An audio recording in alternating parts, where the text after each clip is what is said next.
Recently, you made a publication that has been generating controversy according to social media, titled that Biafrans will never forgive GOWAN. This is my book.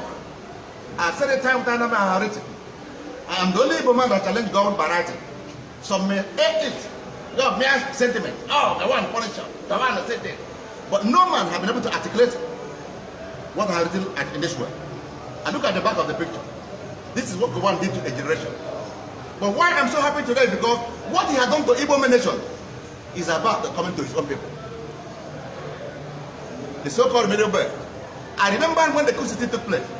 The only statement GOWAN made was that, thank God, another had taken over the government. But today, can the middle belt of GOWAN claim that they are Northerners? When BIAFRA claimed that another Northerner had taken over, could he not say it again? So there's no way we are going to forgive this man, bearing what he has done. Now the science of forgiveness, depends on number one, repentance and what? Acceptance. Has he repented? Has he ever apologized to the Igbo nation? That look, I did bad to you. Not that he is carrying himself up and down, claiming to be the Pope of Africa. He's praying here and there. How can BIAFRA forgive GOWAN? Look at my book. When all the laws he signed against Igbo man, still hook them at their leg. All the laws he signed after the war that no one should rule Nigeria after 200 years. He GOWAN signed it. He's still working today. What about 20 pounds episode? All the millions people had in the bank. GOWAN seized it with a whole shared it, and build their empire. How can God forgive GOWAN? What about the trailer loaded of Igbo women? They were forced out of their husband, even the sucklings. GOWAN soldier took them away and brought them to Belegri, Jos, Plateau, what do you call it, Jukuntu, and Taraba. And none of them had ever returned to Biafran land. They commanded this land. So how can God forgive GOWAN? Look at our oil resources. The Southeast produce the greatest oil resources in the whole country. But they are not regarded. Rather, they prefer to make Lukman, the one who look bad, as a permanent member of OPEC. Someone who does not know the value of every common pure water in his state was the one appointed to control, become permanent OPEC member. While the people that have the oil cannot become permanent members of OPEC. Take as an example. When Tam David was made the minister of petroleum, under his order by Bangladesh, after 2 years, he was jailed. Because they say they collected the bribe of a chain. Somebody who owned the oil was jailed for 2 years. But this man who sat for 20, 30 years as OPEC minister, permanent member, was exonerated. How can we forgive GOWAN? Now, the worst institution GOWAN built in the Niger Delta is still standing on foot today. After the war, GOWAN signed into law that all the buildings Igbos had in Port Harcourt were regarded as what? Abandoned the property. In other words, he created an enmity between the people of the South and South that they will never be one united. So that the North and West will continue to become predators of the economy. And that's exactly the position of the world today. How can we forgive General GOWAN? If GOWAN, by all indications, could bring back all the women he collected, he conveyed from Enugu, Calabar, Owerri, Imo, Asaba. If he could bring them back, I will forgive General GOWAN. But as long as he cannot bring them back, if I never will not forgive GOWAN, even in hell. And Biafran dead. Those he bombed out of the world map, those he bombed to die with chemical weapon, can never forgive him. But more importantly, those middle Britons who fought along the side of GOWAN, because they were defending North, that died unjustly. If they could wake up today and discover that the Biafran they fought against has risen against GOWAN, what will they take GOWAN even in death? If those who claim they are the champions of the war and die with the GOWAN on the illicit propaganda against Ojukwu, and they discover that the nation they fought for has risen against them, what will they say to GOWAN even in hell? Even those that are still alive today, what can they say to GOWAN if you have fought for one Nigeria? Because I heard in some of the commentaries that to keep Nigeria one is a task that must be done. But can GOWAN be able to say to keep Nigeria one is a task to be done today. Even can the middle betters who fought Biafra, they start here, can they be able to say that the 5th Nigerian War is a task to be done? Every general in the middle belt today is regretting. Joshua Dogonjaro, General Leport, General Wushichu, Dan Kaka, all this.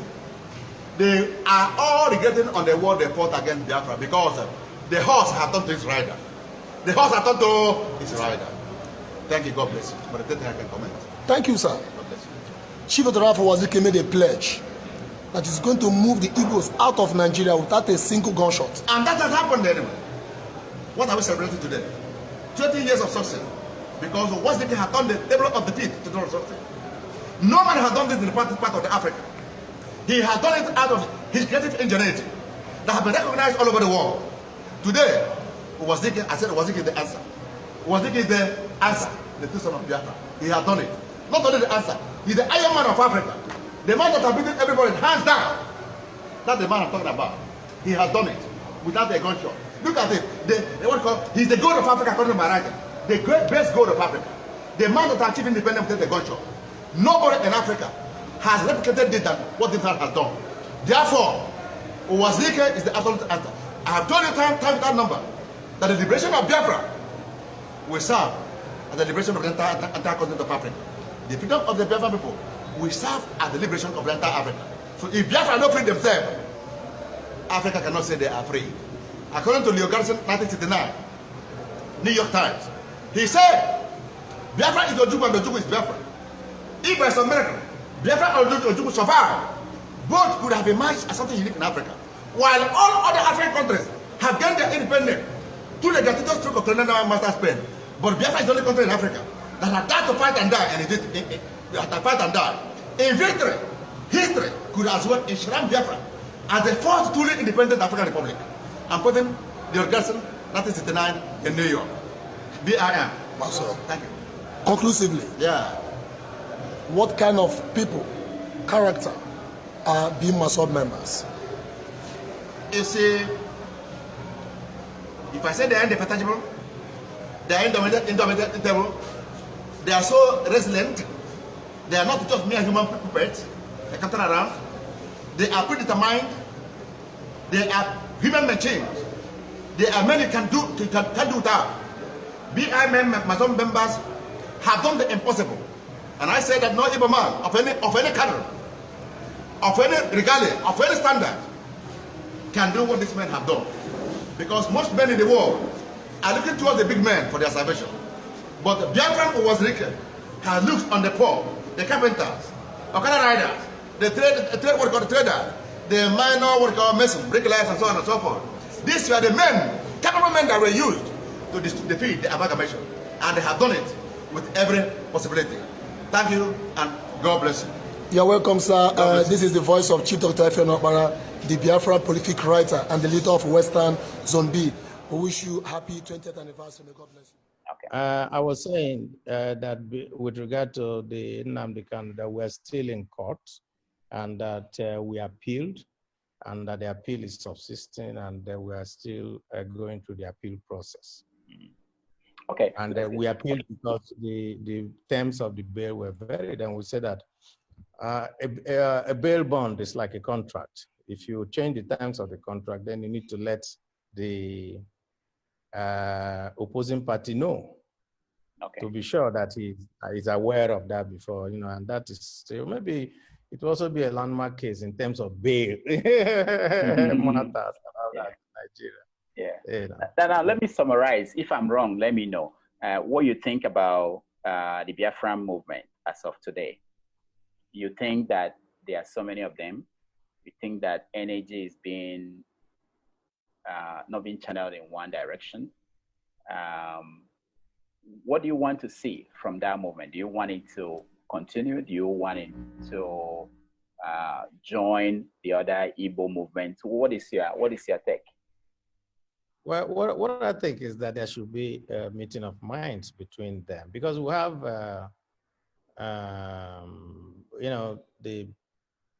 the Biafran, what is it called now, who said that they are the original ones before Nnamdi Kanu went, I was part of them, then he went to, I think they should come together. I think that having different groups dissipates a lot of energy, I think. You know, and I read, of course, that there's a move by people to bring everyone together. But like I said, as much as we are looking to an utopia of Biafra, let us also look inwards and make our homeland great today. Now, talking about doing that, we have governors in the Southeast.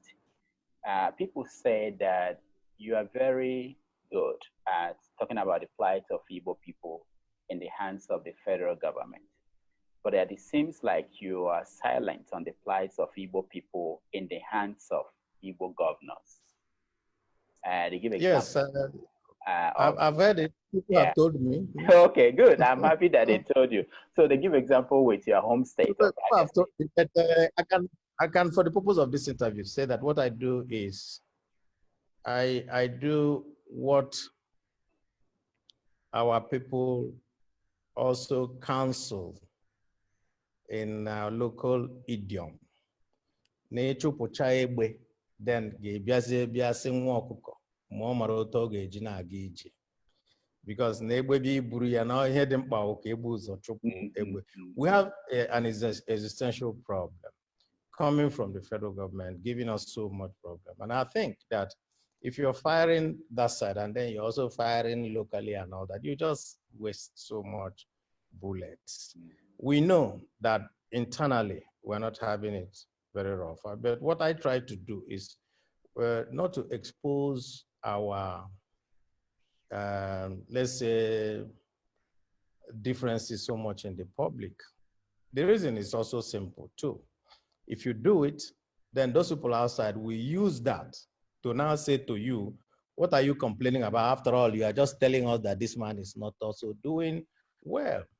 And so, for example, I mean, there's some young man, I don't know him, they just said, oh, that they incarcerated him, that it was the Abia state government pushing him and all that, some Emperor Bonna. And I went to see the DSS director and said, I need to know why this guy is being kept here. And they said all manners of things. I said, okay, if you think that he has committed an offense against the state and all that, so charge him to court. And he said to me, oh yes, that they already made plans and that the Attorney General's office is charging him to court. And I said, fine, I'm going to be overwatching you to make sure that you charge him to court so that the court will decide whether he should be given bail or not. So those are the kind of interventions I do, but we don't like to, when you're doing those kind of interventions, go on to be telling everybody, oh, I'm doing A, B, or C. You know, there was a time too that there was so much problem about the death and all that in our bar and everywhere. And I was so angry, and everybody was telling me, oh, you represent that, but I had to go to the governor direct. And I said, we're so disappointed in you. Why are you doing this? And he said, oh, sorry, we're doing A, B, C, D. We're bringing out the trucks. We're doing this and that. We're going to change the format and all that. That's the kind of thing that I would do. I will not formally come out to attack any Igbo governor. I won't do that.